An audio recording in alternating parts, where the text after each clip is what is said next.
I didn't speak until the judge asked if anyone else had a claim. That's when I stood. My father's head snapped toward me. My mother blinked like she didn't recognize me. My brother, Julian, scoffed under his breath, still smug even as their world crumbled around them. I didn't flinch. I didn't blink. I'm here to submit ownership documents for the house at 417 Wexley Drive, I said, voice steady. It belongs to me, not them. That was the moment. The crack in their illusion. The floor dropped beneath them, and the truth, my truth, swallowed them whole. But let me tell you how we got here. They used to call me the mistake, not even behind my back, to my face. My father said it half-jokingly, whenever I asked for anything that cost more than a pencil. My mother followed his lead like a shadow with a smile. Julian, though, he got everything. Private school, a car for his 16th, spring break trips funded like corporate retreats. Me? I bought my textbooks with dishwashing tips and worked overtime to afford bus fare. Still, I kept my head down. I thought maybe, one day, they'd see me, not as a disappointment, but as a daughter. That day never came. The will changed everything. Grandfather, my mom's estranged father, passed away quietly. I barely knew him. Saw him twice, maybe. Once at a funeral, once when I was 8 and he gave me a red marble and said, "You notice things, don't you?" I didn't understand him then. I do now. When the lawyer called and told me I was the sole beneficiary, not my mom, not Julian, not anyone else, I was stunned. $50 million. It felt like someone had hit undo on my whole life. Like the universe was finally whispering, "Now it's your move." I didn't tell a soul, not even my friends.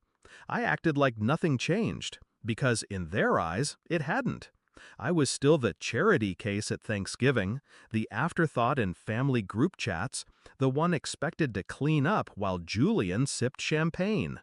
But I was watching now, closely, and they were unraveling. My father's business collapsed after a fraud investigation. My mother's credit cards maxed out, propping up their lifestyle. Julian, he'd racked up loans, gambling, and posing on Instagram like royalty.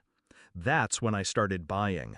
First, their house, quietly, through a shell company. Then the cars, the art on the walls, even the lease to the office building Dad used to own. All bought under layers they couldn't trace. The best part? They begged me for help without realizing it. "Can you lend us just a little, honey?" my mother said once, fake tears and all. "We'd pay you back as soon as your father lands on his feet." I asked, "Would you have lent me money if I'd asked last year?" She didn't answer. I said I'd think about it. I didn't. The bankruptcy hearing was the final stage.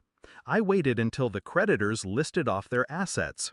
The judge asked about the house.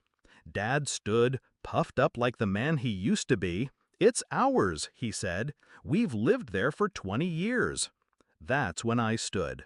When I pulled out the deed, signed, stamped, unassailable. "I bought it last August," I said. "They've been tenants ever since." My father turned pale. My mother made a choking sound. Julian leaned forward, squinting. "You? You bought it? With what? Coupons?" I looked at him then, truly looked. Spoiled, soft.